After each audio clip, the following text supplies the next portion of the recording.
पांचवें वेद महाभारत का भीष्म पर्व का 17वें अध्याय से 42वें अध्याय तक का जो प्रकरण है वो गीता है। पार्थ किसके पुत्र हैं? पृथा के। और भगवान ने इस धरा के धाम को, धरा के भार को दूर करने के लिए पांडवों को ही क्यों चुना? क्या और नहीं था? कोई भी कार्य बिना कारण के होता नहीं। भगवान ने पांडवों को ही क्यों चुना जो प्रथा पुत्र हैं? और इन पांचों पांडवों में से, जिनमें 3 प्रथा कुंती के हैं और 2 माद्री के हैं, इनमें भी अर्जुन को ही क्यों चुना? और अर्जुन का नाम भी पार्थ ही क्यों लिया? पार्थ नाम भगवान को बहुत प्यारा है। और आप, होमवर्क देता हूं मैं, घर जाकर के देखना और बताना मुझे कि गीता में पार्थ शब्द कितनी बार आया है। चलो बता देता हूं, लेकिन गिन लेना, मालूम तो पड़ेगा। ये पार्थ नाम भगवान ने 38 बार लिया है। एक बार अलग से आया है, लेकिन भगवान ने नाम कितनी बार लिया है? 38 बार। सबसे ज्यादा जो नाम आया है वो पार्थ नाम आया है। वैसे श्रीमद् भागवत में, श्रीमद् भगवत गीता में अर्जुन के 22 नाम आए हैं।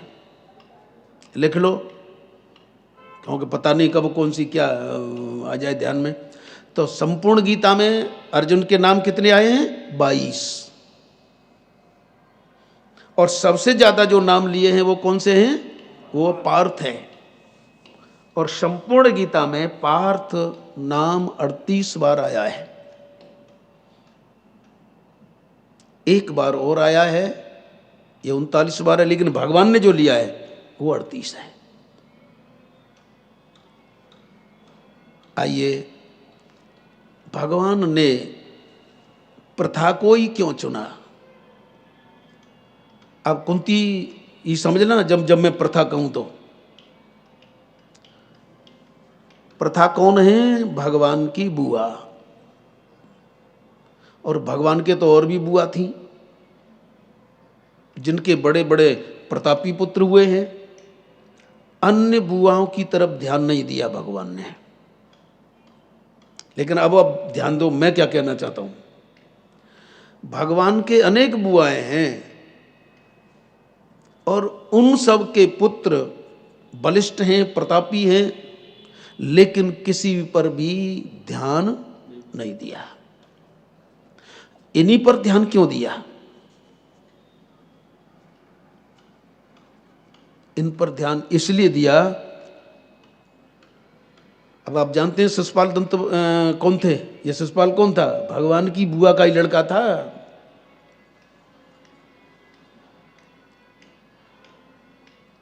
बिंद अनुबिंद, मतलब मैं उधर जाऊं तो फिर वो प्रसंगांतर होगा। इतना ध्यान रखो कि भगवान की अनेक बुआ थी, लेकिन ध्यान देते हैं तो किधर? प्रथा की तरफ। क्यों? क्योंकि अन्य कोई गद्दी पर बैठा है, अन्य कोई गद्दी पर बैठा है, लेकिन ये पांडव बहुत जल्दी अनाथ हो गए।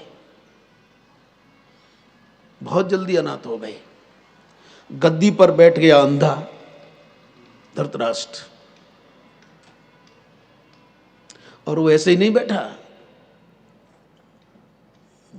पांडु ने कहा है कि भैया हमारा मन है कि हम तो थोड़ा वन में जाएं और साधना करें, इसलिए गद्दी पर तुम बैठ जाओ। पांडु, क्योंकि गद्दी पर बैठने का अधिकार वह है, उसको है जो समर्थ है। तो पांडु अपने समय के श्रेष्ठतम धनुर्धर थे। एक बार भीष्म ने भी कहा कि ये जो है मेरे से साक्षात मेरे को संतुष्ट कर सकता है। यानी जिसकी प्रशंसा भीष्म करते हैं, पांडु ऐसे धनुर्धर थे।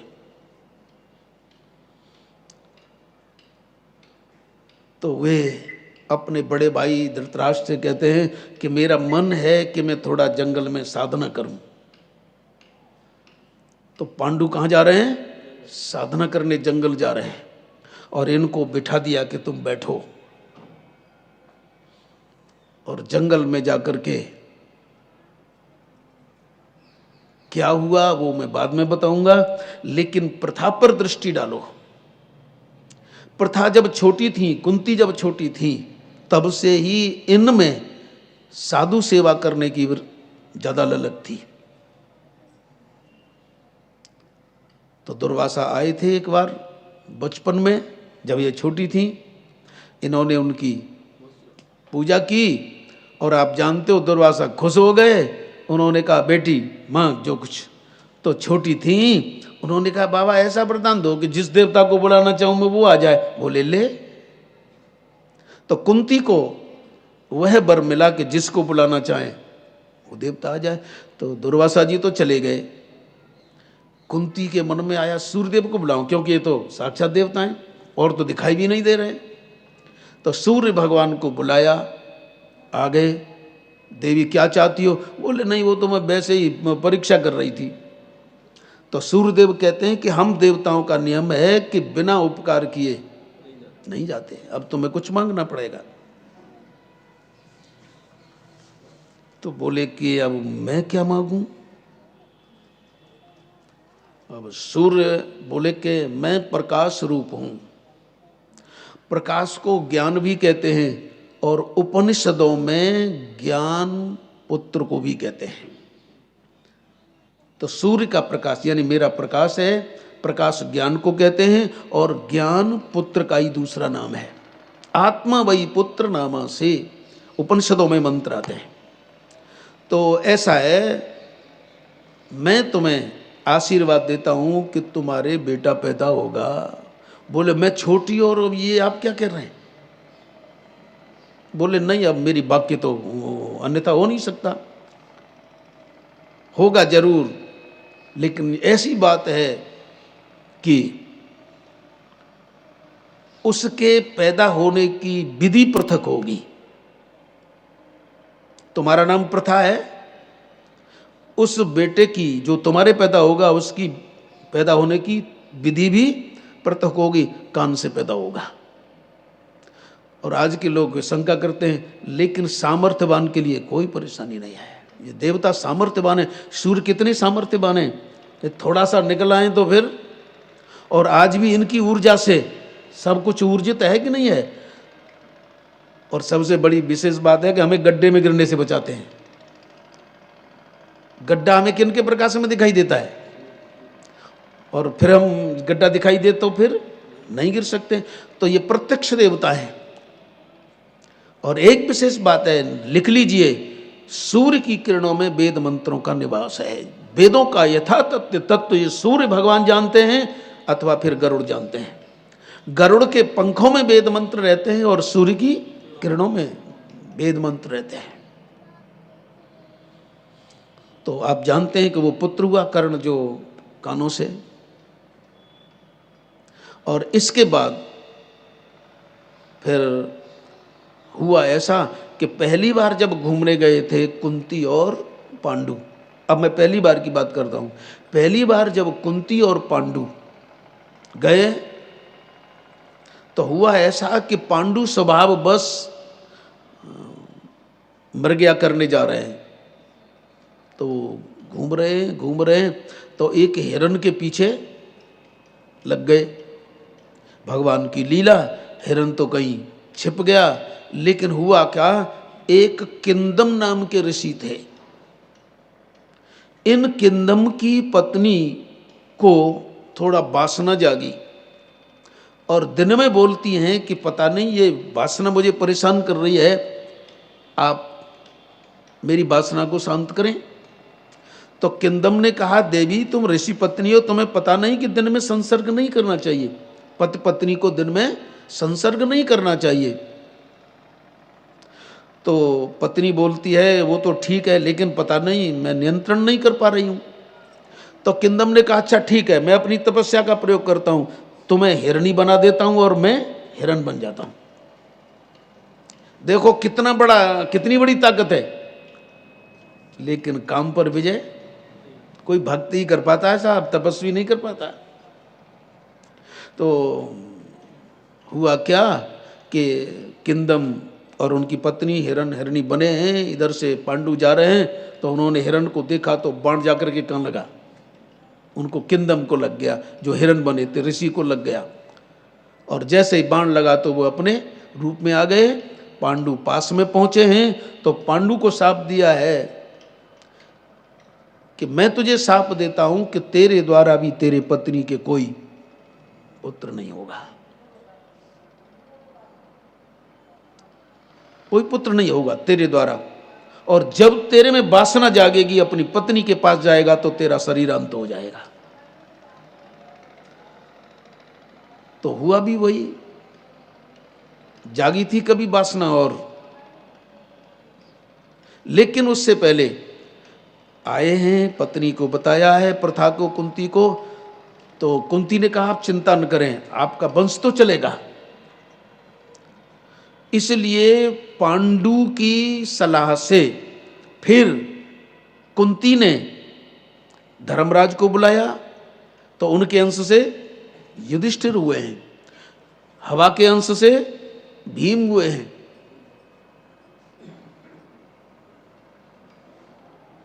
और इंद्र के अंश से अर्जुन हुए हैं। ये 3 पुत्र हुए। और माद्री के भी जो संतान पैदा हुई है, तो कुंती ने अश्विनी कुमारों को बुलाया, क्योंकि मेरी जो छोटी बहन है उसको भी गिलानी नहीं होनी चाहिए। इसलिए माद्री के जो 2 पैदा हुए नकुल सहदेव, ये अश्विनी कुमारों के अंश थे। खैर हम ध्यान यहां देते हैं तो पुत्र देवताओं के अंश से पैदा हुए। धर्मराज साक्षात युधिष्ठिर हैं, वायु भीम हैं, और अर्जुन इंद्र हैं। तो माद्री के हुए। और जब ये हो गए हैं,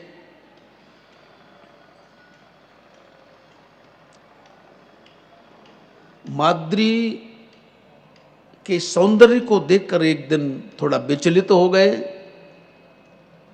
ये पांडु। मृत्यु हो गई, माद्री साथ में सती हो गई, और ये बालक अब कैसे हो गए, अनाथ हो गए। और भगवान का ध्यान कहाँ जाता है, हरि अनाथ के ना, इसलिए भगवान का ध्यान इधर। और उधर जो गद्दी पर बैठ गए अंधे धृतराष्ट्र, वो गद्दी छोड़ना ही नहीं चाहते। तो हुआ क्या, इतने उत्पात किए इन कौरवों ने कि भीम को जहर दिलाया, लेकिन सब बच गए। कितने कितने उत्पात किए, बच गए। और सबसे ज्यादा उत्पात किया कि लाक्षागृह में। और इन कौरवों की दृष्टि से ऐसा लगा कि मर गए, लेकिन आप कहते हैं ना कि मारने वाले से बचाने वाला बहुत बड़ा होता है। तो बच गए थे ये 5 तो पांडव थे और उनके साथ कुंती। और हुआ ऐसा, देखो भगवान की लीला, कि ये 5 तो विदुर जी की सूक्ष्मतम सलाह से निकल गए। क्योंकि जब ये लाक्षागृह जा रहे थे ना, तो विदुर जी ने कहा कि देखो भगवान ने चूहे को कैसा बनाया है कि एक बिल घर में घुसने के लिए बनाता है तो दूसरा निकलने के लिए बनाता है।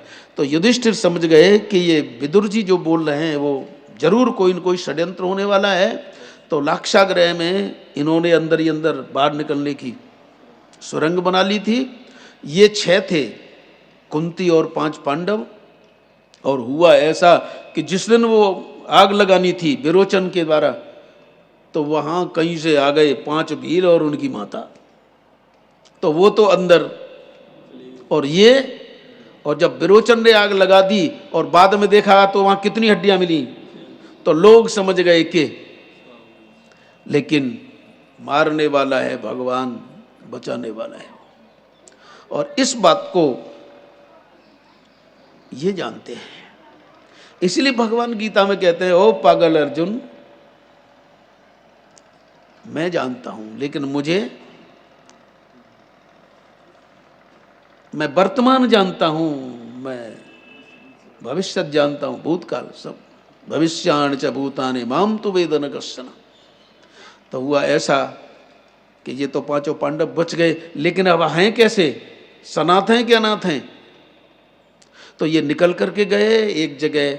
भगवान श्री कृष्ण विचार करते हैं कि वहाँ पहुँच गए, तो भगवान इनसे मिलने पहुँच गए। और कहाँ रह रहे हैं? एक कुम्हार के यहाँ रह रहे हैं। ये पांचों पांडव भगवान के कौन हैं? भक्त हैं कि नहीं? तो सुखी रह रहे हैं कि दुखी? तो भक्ति करनी चाहिए कि नहीं? इसलिए मन से ये निकाल देना कि हम भजन करेंगे तो सांसारिक सुख मिलेगा। यदि ये तुमने सोचा कि भजन करेंगे तो सुख मिलेगा, इसकी भक्ति में तो नहीं मिलेगा साहब।